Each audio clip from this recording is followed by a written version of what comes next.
அனைவருக்கும் வணக்கம். அது சரியா நவம்பர் 16, 2012 அமெரிக்காவில் இருக்கிற ஓகியோ மாகாணத்தில் வடகிழக்கு பகுதியில் இருந்து சரியா அன்றைய நாள் நள்ளிரவு 1:15 மணி போல அந்த நாட்டோடைய எமர்ஜென்சி நம்பரான 911க்கு 16 வயது நேர்ந்த ஒரு சின்ன பொண்ணு கால் பண்ணியிருந்திருக்காங்க. அந்த ஃபோன் காலை அட்டன் பண்ணதுமே ஆப்ரேட்டருடைய காதுகளில் ப்ளீஸ் ஸ்டாப், அம்மாவை இதுக்கு மேலே எதுவுமே பண்ணாத அப்படிங்கிற மாதிரியான கதறல் சத்தம் தான் கேட்டிருந்திருக்கு.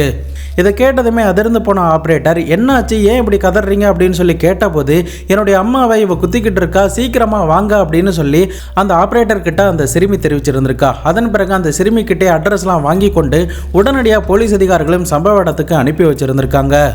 போலீஸ் அதிகாரிகளும் கொஞ்ச நேரத்திலே அந்த வீட்டுக்கு போயிருந்திருக்காங்க. அதன் பிறகு அந்த வீட்டோடைய மாஸ்டர் பெட்ரூமை பார்க்கும்போது ஒரு பெண்மணி பயங்கரமான கத்தி குத்து காயத்தோட அந்த இடத்துல ரத்த வெள்ளத்தில் இறந்து கிடக்கிறத பார்க்குறாங்க.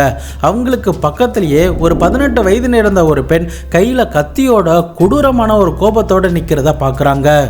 மேற்கொண்டு அந்த ரூமில் இருக்கிற கபோர்டில் ஒரு 3 வயது சிறுமி மறைஞ்சிருந்திருக்காங்க. அவங்களுக்கு பக்கத்திலேயே பயந்தபடி 16 வயது நேர்ந்த ஒரு சிறுமியும் இருக்காங்க. அன்னைக்கு அந்த வீட்டில் இறந்து கிடந்த பெண்மணியோடைய பேர் லிசா. அவங்களுடைய உடம்புல கிட்டத்தட்ட 178 கத்தி குத்து காயம் அந்த சமயத்தில் இறங்கியிருந்திருக்கு. இந்த அளவுக்கு கொடூரமான முறையில் அந்த லிசா அப்படின்ற பெண்மணியை எதனால குத்தணும்? லிசாவுடைய சடலத்துக்கு பக்கத்தில் கத்தியோட நின்று கொண்டு இருந்த பெண்ணுக்கும் இந்த லிசாவுக்கும் அப்படி என்னதான் சம்பந்தம்? 2012 அமெரிக்கா முழுக்க ரொம்பவே பரபரப்பாக பேசப்பட்ட ரொம்பவும் முக்கியமான ஒரு வழக்கை பற்றி தான் இன்னைக்கான வீடியோவில் பார்க்க போகிறோம்.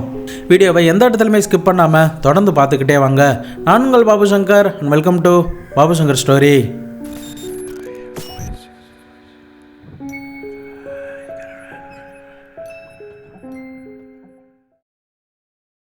நம்ம சேனலில் வர வீடியோடைய ப்ரெசன்டேஷன், நரேஷன் எல்லாம் உங்களுக்கு பிடிச்சிருந்ததுன்னா மறக்காமல் லைக் பண்ணி 5க்கு எவ்வளோ ஸ்டார் கொடுப்பீங்க அப்படிங்கிறத கமெண்ட் பாக்ஸில் சொல்லிட்டு போங்க. நம்ம சேனலுக்கு புதுசாக இப்போ பார்த்துட்டு இருக்கீங்க அப்படின்னா மறக்காமல் சப்ஸ்கிரைப் பண்ணி பாருங்கள். சப்ஸ்கிரைப் செய்து பார்த்துக்கிட்டு இருக்கிற அனைவருக்குமே மிக்க நன்றி.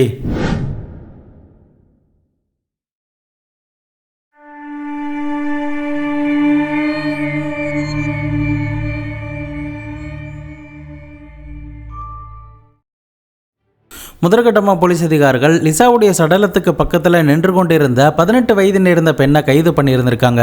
அந்த சமயத்தில் போலீஸ் அதிகாரியான ஜிம் விட்டாலே அப்படின்ற ஒருத்தர் தான் அந்த பெண் கிட்ட சில கொஸ்டின்லாம் கேட்டிருந்திருக்காங்க.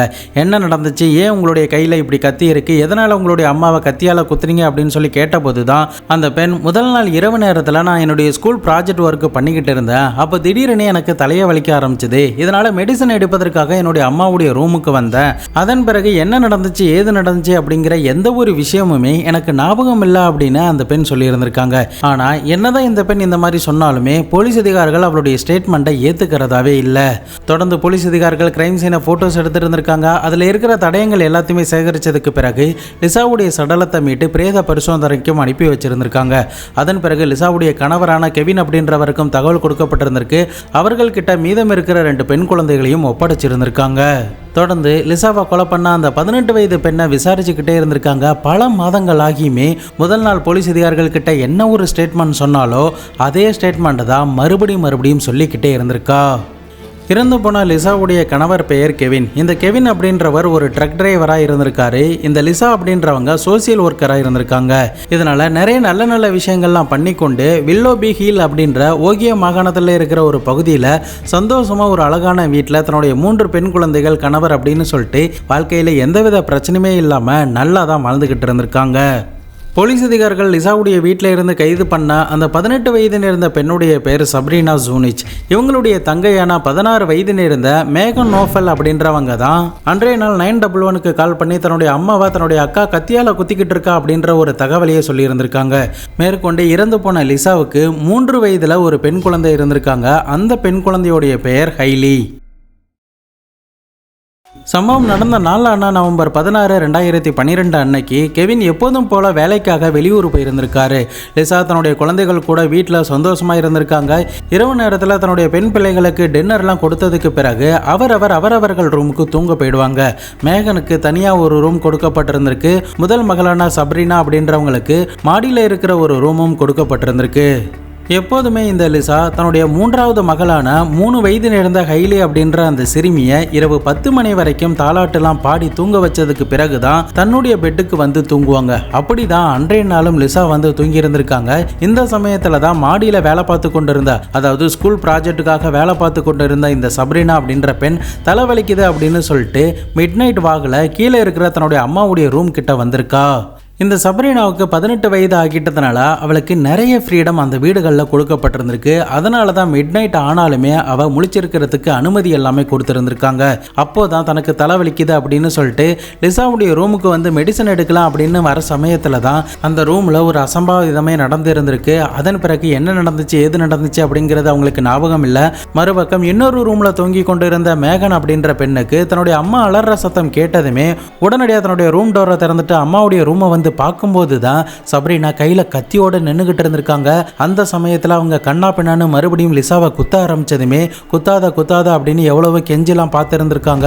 ஆனால் எதையுமே சப்ரீனா காதில் வாங்காததுனால உடனடியாக 911க்கு கால் பண்ணி இந்த பெண் தகவலை கொடுத்துருந்துருக்காங்க. லிசாவை 178 முறை இந்த பெண் குத்தி இருந்திருக்காங்கன்னா அப்போ அந்த அளவுக்கு இந்த பெண்ணுக்கு கோபம் வருவதற்கு என்ன காரணமாக இருக்கும் அப்படின்ற ஒரு சந்தேகம் தான் போலீஸ் அதிகாரிகளுக்கு எழுந்துக்கிட்டே இருந்திருக்கு. மேற்கொண்டு சப்ரீனாவை பற்றி போலீஸ் அதிகாரிகள் விசாரித்ததில் தான் ஒரு பகிரங்கமான ஒரு உண்மையை அந்த சமயத்தில் தெரிய வந்திருக்கு.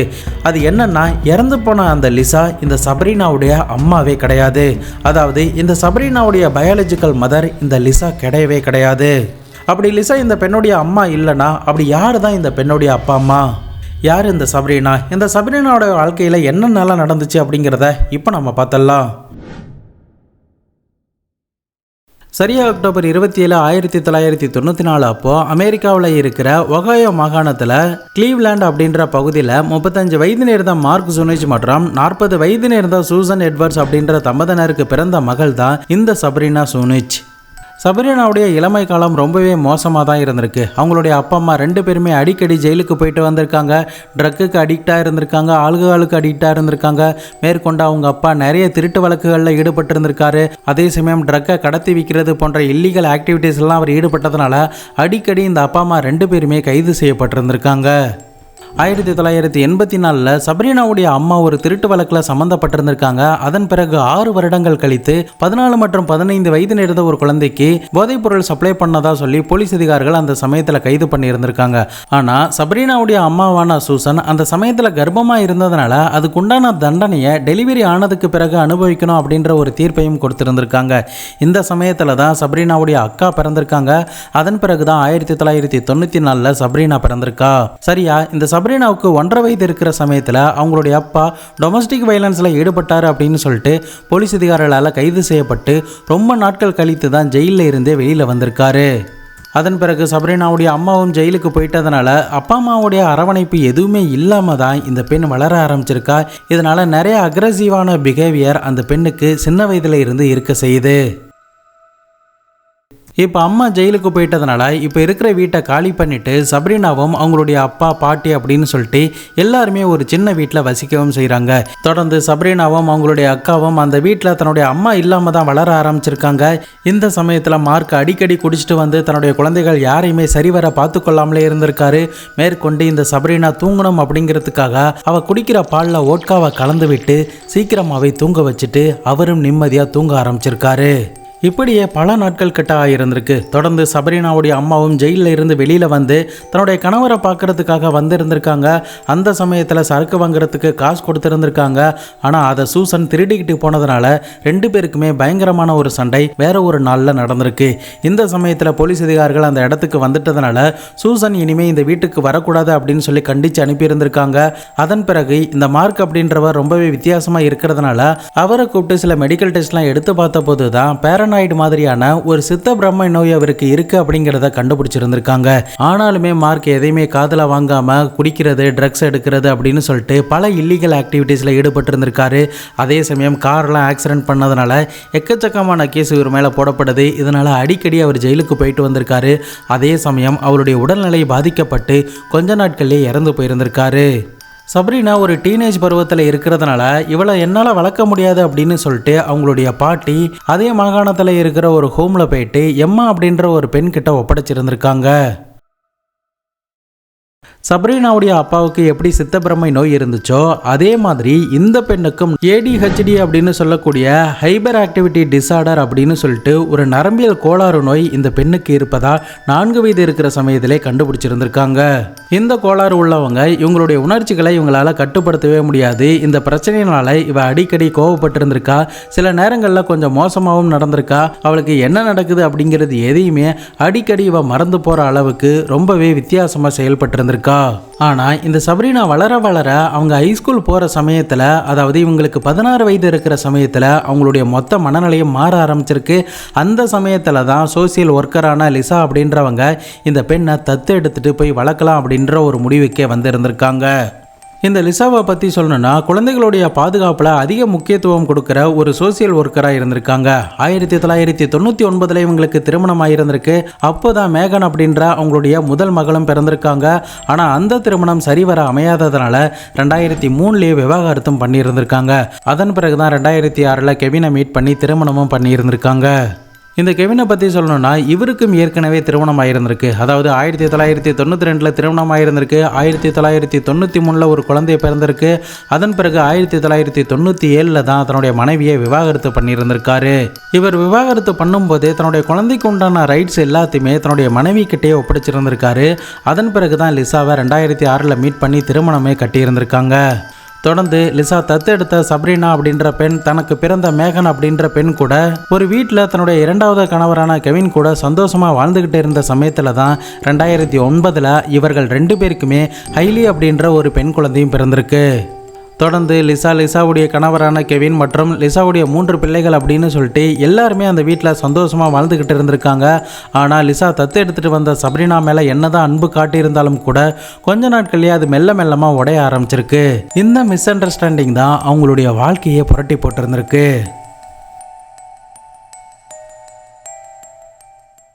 இறந்து போன லிசா யாரு, அவங்களுக்கும் இந்த சப்ரீனாவுக்கும் என்ன மாதிரியான சம்பந்தம் அப்படிங்கிற முதற்கொண்டு எல்லாமே இப்போ உங்களுக்கு தெளிவாக புரிஞ்சிருக்கும் அப்படின்னு நான் நினைக்கிறேன். தன்னுடைய வளர்ப்பு தாயின்னு கூட பார்க்காம சப்ரீனா இந்த அளவுக்கு லிசாவை கொலை பண்ணுவதற்கான காரணம் என்ன அப்படிங்கிறத இப்போ நம்ம பார்த்தலாம்.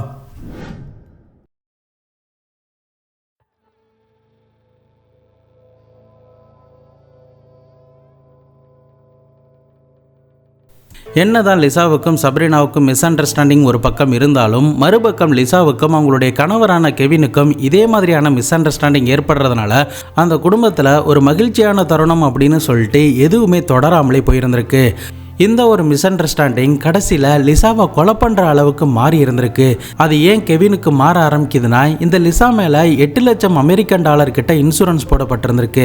இப்போது லிசா இறந்து போயிட்டாங்கன்னா அந்த $8 லட்சம் அமெரிக்கன் டாலர் தனக்கு கிடைக்கும் அப்படின்ற ஒரு பேராசையோட தன்னுடைய வளர்ப்பு மகளான சப்ரீனா கிட்ட லிசா இறந்து போயிட்டா இந்த $8 லட்சம் அமெரிக்கன் டாலர் நமக்கு கிடைக்கும், இதை வச்சு நம்ம சொகுசு கார் சொகுசு வீடுலாம் நம்மளால வாங்க முடியும் அப்படின்னு ஆசைகள்லாம் காட்டி இருந்திருக்காரு.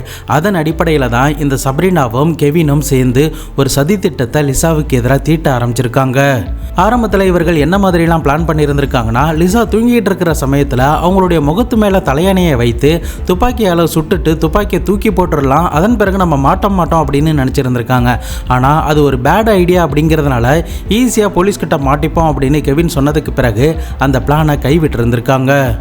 அடுத்ததாக இந்த சப்ரீனா என்ன பண்ணுறாங்கன்னா அவங்க படிக்கிற பள்ளிக்கூடத்தில் சீனியராக இருக்கக்கூடிய பவுலிக் அப்படின்ற ஒருத்தன் கிட்ட காசுக்காக ஆட்களை கொலை பண்ணுற நபர்கள் யாராவது உனக்கு தெரியுமா அப்படின்னு சொல்லி கேட்டிருந்திருக்காங்க. ஆனால் அந்த பவுலிக் அப்படின்றவன் கொஞ்ச நாட்களே கலிஃபோர்னியாவுக்கு மூவ் ஆகி போனதுனால அந்த பிளான் அந்த இடத்துலயே க்ளோஸ் ஆகியிருந்திருக்கு. அடுத்ததாக தான் லிசாவை கத்தியால் குத்திடலாம் அப்படின்ற ஒரு சதித்திட்டத்தையே தீட்டி இருந்திருக்காங்க. அந்த சதித்திட்டம் கெவின் ஏன் தீட்டி இருந்திருக்காருன்னா இந்த சப்ரீனா அப்படின்றவங்களுக்கு மென்டல் டிசார்டர்லாம் இருக்கிறதுனால இதை ஒரு காரணமாக வைத்து இந்த வழக்கில் இருந்து ஈஸியாக இவளை தப்பிக்க வச்சிடலாம், அதனால் இந்த பிளான் ஒர்க் அவுட் ஆகும் அப்படின்னு சொல்லிட்டு சப்ரீனா கிட்ட கத்தியால் லிசாவை குத்தலாம் அப்படின்னு சொல்லியிருந்திருக்காரு. அதன் அடிப்படையில் லிசா என்னெல்லாம் பிளான் பண்ணி இருந்திருக்காங்கன்னா லிசாவுடைய பக்கத்தில் படுத்தபடியே அவங்க தூங்கிட்டு இருக்கிற சமயத்தில் அவங்களுடைய முதுகில் அவங்களுடைய கழுத்தில் கத்தியால் குத்திடலாம் அப்படின்னு நினைச்சிருந்திருக்காங்க. ஆனா அதுவும் பேட் ஐடியா அப்படிங்கிறதுனால லிசா நல்லா தூங்குனதுக்கு பிறகு அவங்களுடைய பெட்ரூம்க்கு வந்து அவங்கள கத்தியால குத்தலாம் அப்படிங்கிறது தான் புதிதாக போடப்பட்ட பிளானாகவும் இருந்திருக்கு. என்னதான் கெவின் இதில் பக்காவாக பிளான்லாம் போட்டு கொடுத்தாலும் கூட அவன் இந்த வழக்கில் எந்த விதத்திலும் ஈடுபடாத மாதிரியான ஒரு சுச்சுவேஷனை கிரியேட் பண்ணியிருந்திருக்கான். அது எப்படின்னா, சம்பவம் நடக்க போகிற நாள் அன்னைக்கு கூட இவன் வெளியூர் போன மாதிரியான எல்லா ட்ராமாவையுமே பர்ஃபெக்டாக பண்ணியிருந்திருக்கான். மறுபக்கம் இந்த சபரினா சம்பவம் நடந்த நாளான நவம்பர் 16ஆம் தேதி மாடியில் இருந்து கீழே இறங்கி வந்து ஏற்கனவே அவங்க பிளான் பண்ண மாதிரி கத்தியெல்லாம் எடுத்துட்டு வந்து தூங்கி கொண்டு இருந்த லிசாவுடைய ரூமுக்கு போயிட்டு அங்கே அந்த பெண்ணை கண்ணா பெண்ணான்னு குத்தி இருந்திருக்காங்க. கிட்டத்தட்ட 178 முறை அந்த கத்தியாலேயே குத்தி இருந்திருக்காங்க. லிசாவுடைய அலறல் சத்தம் கேட்டதுக்கு பிறகுதான் அம்மா ஏன் கதறாங்க அப்படின்னு சொல்லிட்டு மேகன் அப்படின்ற அந்த பெண்ணும் ரூமை வந்து பார்த்து இருந்திருக்கா. அப்போ தன்னுடைய அக்கா கையில் கத்தியோடு இருக்கிறத பார்த்ததுமே உடனடியாக 911க்கு கால் பண்ணி தகவலை கொடுத்துருந்துருக்காங்க. மறுபக்கம் போலீஸ் அதிகாரிகள் வந்ததுமே இவளுக்கு மென்டல் டிசார்டர் இருக்கிற மாதிரியான பர்ஃபெக்டான ஆக்டிங்கை போட்டிருந்திருக்கா. எனக்கு எதுவுமே ஞாபகம் இல்லை அப்படின்னு சொல்லியிருந்திருக்கா. மெடிக்கல் டெஸ்ட்லையும் இந்த பெண்ணுக்கு டிசார்டர் இருக்கிறது தெரிஞ்சதுனால போலீஸ் அதிகாரிகளும் மேற்கொண்டு அவர்களால் எந்த ஒரு விசாரணையும் அந்த பெண் கிட்ட நடத்த முடியாமலே போகுது. தொடர்ந்து 9 மாதங்கள் வரைக்குமே அந்த பெண் என்ன நடந்துச்சு அப்படிங்கிறது எதையுமே சொல்லாமல் ரொம்பவே சீக்கிரட்டாக முதல் நாள் என்ன சொன்னாலோ அதே ஸ்டேட்மெண்ட்டை தான் மறுபடியும் சொல்லிக்கிட்டே இருந்திருக்கா. சபரினா இப்போ ஜெயிலில் ஒரு பக்கம் இருந்துகிட்டு இருந்த சமயத்தில் மறுபக்கம் வெளியூருக்கு போன கெவின் எதுவுமே தெரியாத மாதிரி வீட்டுக்கு வந்து தன்னுடைய மனைவி இறந்ததை நினச்சி ரொம்பவே வருத்தப்படவும் செஞ்சுருந்திருக்கான். பக்காவான ஆக்டிங்லாம் போட்டிருந்திருக்கான். அதன் பிறகு அந்த பெண்ணுடைய 8 லட்சம் அமெரிக்கன் டாலரை வாங்கி கொண்டு தான் இருக்கிற சொந்த வீட்டையும் விற்றுட்டு வேற ஒரு சொகுசு வீடு வேற ஒரு சொகுசு கார் அப்படின்னு சொல்லிட்டு தன்னுடைய மகளையும் அழைத்து கொண்டு சந்தோஷமாக செட்டில் ஆகியிருந்திருக்கான். சபரினா எதனால் இந்த பிளானுக்கு ஒத்துக்கொண்டு இருந்திருக்காங்கன்னா, இன்சூரன்ஸ் பணமான 8 லட்சம் அமெரிக்கன் டாலர் வந்துடும், அதை வச்சு உன்னை ஈஸியாக பெயிலில் வெளியில் எடுத்துருவேன், இந்த வழக்கில் இருந்தும் நீ ஈஸியாக வெளியில் வந்துடலாம் அப்படின்ற மாதிரியான ஆசை வார்த்தைகள்லாம் காட்டியிருந்திருக்காரு. ஆனால் ஜெயிலுக்கு போன இந்த சப்ரீனாவை கெவின் கண்டுக்க கூட இல்லை. நாட்கள் நகர தன்னுடைய அப்பா வந்து தன்னை வெளியில் எடுப்பார் அப்படின்னு சொல்லிட்டு நீண்ட நாட்களாக காத்துக்கிட்டே இருந்த சமயத்தில் தான் இறுதியாக அவங்களுடைய மௌனத்தை போலீஸ் அதிகாரிகள் கிட்ட கலைச்சிருந்திருக்காங்க.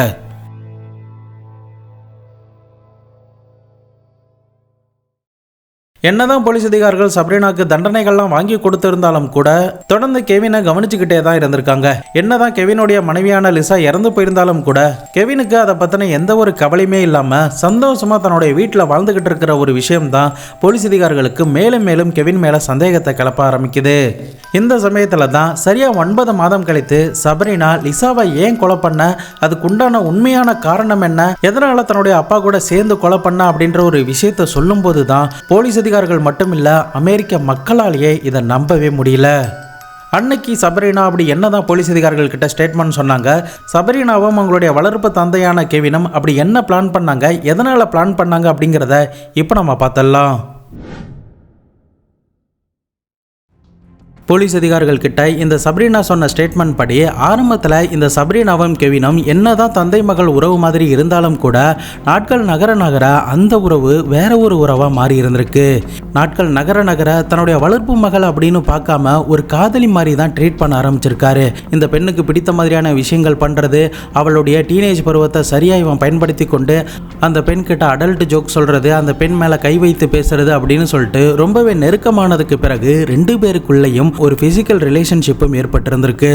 தொடர்ந்து ஒரே வீட்டில் இவங்களுடைய காதலை பற்றி யாருக்குமே தெரியாமல் சீக்கிரட்டாக மெயின்டைன் பண்ணிக்கிட்டே வராங்க. இந்த பெண் தன்னுடைய ஐபேடில் கூட கெவின் லவ் அப்படின்னு சேவ் பண்ணி வச்சிருந்திருக்கா. இந்த விஷயங்கள் மெல்லமாக அந்த வீட்டில் கசிய ஆரம்பித்ததுமே லிசாவுக்கும் கெவினுக்கும் பயங்கரமாக அந்த வீட்டில் சண்டைகள் ஏற்பட்டிருந்திருக்கு. இதனால் கெவின் என்ன பண்ணியிருந்திருக்காரு, எப்பெல்லாம் இவர்களுக்குள்ளே சண்டை நடக்குதோ அப்போல்லாம் போலீஸ் ஸ்டேஷனில் போயிட்டு கம்ப்ளைண்ட் கொடுத்துருந்துருக்காரு. எதிர்காலத்தில் டிவோர்ஸ் வாங்கினா கண்டிப்பாக இது பயன்படும் அப்படின்னு சொல்லிட்டு கெவின் இந்த மாதிரியான வேலைகளில் ஈடுபட்டிருந்திருக்காரு. தொடர்ந்து லிசாவுக்கும் சப்ரீனாவுக்கும் அந்த வீட்டில் பயங்கரமாக சண்டைகள் ஏற்பட ஆரம்பிக்குது. இந்த கெவினுக்கும் லிசாவுக்கும் அப்படின்னு சொல்லிட்டு 3 பேருக்குள்ளேயும் பயங்கரமான சண்டைகள் ஏற்பட்டு கொண்டே இருந்ததுனால ஒரு கட்டத்தில் இந்த சப்ரீனா ஹைஸ்கூல் விட்டு வீட்டுக்கு வர சமயத்தில் இந்த கெவின் தான் எப்போதும் போல பிக்கப் பண்ண போயிருந்திருக்காரு. அந்த சமயத்தில் லிசா இருக்கிறது எனக்கு பிடிக்கல, என் கூட அடிக்கடி சண்டை போட்டுக்கிட்டே இருக்கிறதுனால சில சமயங்களில் தற்கொலை பண்ணி இறந்து போயிடலாமா அப்படின்ற மாதிரியான நினைவுகள் எல்லாமே எனக்கு வருது, எனக்கு ரொம்பவே மன உளைச்சலாக இருக்குது அப்படின்னு சொல்லிட்டு சப்ரீனாவை வேணுமுனே இவன் ட்ரிகர் பண்ணி விட்டுருந்துருக்கான். அதன் பிறகு தான் இவர்கள் 2 பேருமே சேர்ந்து லிசாவை போட்டு தள்ளலாம் அப்படின்ற ஒரு முடிவுக்கு வந்து லிசாவை இறுதியாக கொலையும் பண்ணியிருந்திருக்காங்க. இந்த விஷயங்கள் சப்ரீனா கிட்ட இருந்து ஸ்டேட்மெண்ட்டாக பெறப்பட்டதுக்கு பிறகு உடனடியாக இந்த கெவின் அப்படின்றவனை கைது பண்ணியிருந்திருக்காங்க. இறுதியாக சப்ரீனா மற்றும் கெவின் மேலே இருக்கிற குற்றம் நிரூபிக்கப்பட்டதுனால 2014 ஆகஸ்ட் மாதம் போல் 2 பேருக்குமே 30 ஆண்டு காலம் சிறை தண்டனை கொடுத்துருந்துருக்காங்க. இவங்க 2 பேருமே 2042 தான் ஜெயிலில் இருந்து வெளியிலேயே வர முடியும். அந்த சமயத்தில் சப்ரீனாவுக்கு 43 வயது ஆகலாம், இந்த கெவினுக்கு 73 வயது ஆகலாம் அப்படின்னு சொல்லப்படுது. இந்த கெவின் எந்த அளவுக்கு பக்காவாக பிளான் போட்டுருந்துருக்கானா, சின்ன வயதிலே இருந்து வளர்ப்பு மகளான சப்ரீனாவுக்கு பிரச்சனை இருக்கிறது அப்படிங்கிறது எல்லாமே நல்லா தெரிந்தும் கூட அவகிட்ட வேணுமுன்னே நல்லா பழகி அவங்கள தன்னுடைய சுய இச்சைகளுக்கெல்லாம் பயன்படுத்தி கொண்டு அவங்களையே ட்ரிகர் பண்ணிவிட்டு தன்னுடைய மனைவியை கொலை பண்ணியிருந்திருக்கான். இந்த மாதிரியான சுயநலவாதியை நீங்கள் கண்டிப்பாக எந்த இடத்துலையுமே கேள்விப்பட்டிருந்திருக்க மாட்டீங்க. டீனேஜ் பருவத்தில் ஒருத்தர் எடுக்கிற தவறான முடிவு அவங்களுடைய வாழ்க்கையில் எவ்வளோ பெரிய பாதிப்பை ஏற்படுத்துது அப்படிங்கிறத இந்த சப்ரீனாவுடைய கதை நமக்கு உணர்த்தும் அப்படிங்கிறத நான் நம்புகிறேன். என்னையை கேட்டால் இந்த சப்ரீனாவுக்கு மறுவாழ்வு கொடுத்த வளர்ப்பு தாயான லிசாவை கொலை பண்ணாமலே இருந்திருக்கலாம் அப்படின்னு தான் நான் சொல்லுவேன். இந்த கெவினை பற்றி நீங்கள் என்ன நினைக்கிறீங்க அப்படிங்கிறதையும் சப்ரீனாவுடைய செயல்கள் பற்றி நீங்கள் என்ன நினைக்கிறீங்க அப்படிங்கிறதையும் மறக்காம கமெண்ட் பாக்ஸில் சொல்லுங்கள். இந்த வீடியோவை பற்றி உங்களுடைய நண்பர்களும் தெரிஞ்சுக்கணும் அப்படின்னு நீங்கள் ஆசைப்பட்டீங்கன்னா அவர்களுக்கும் ஷேர் பண்ணி விடுங்க. இந்த வீடியோவுக்கு 5க்கு எவ்வளோ ஸ்டார் கொடுப்பீங்க அப்படிங்கிறதையும் மறக்காம கமெண்ட் பாக்ஸில் சொல்லிட்டு போங்க. நாளை மறுநாள் வேற ஒரு கிரைம் கேஸோட வேற ஒரு வீடியோவில் உங்களை வந்து சந்திக்கிறேன். அது வரைக்கும் உங்களிடமிருந்து விடைபெறுவது உங்கள் பாபு சங்கர்.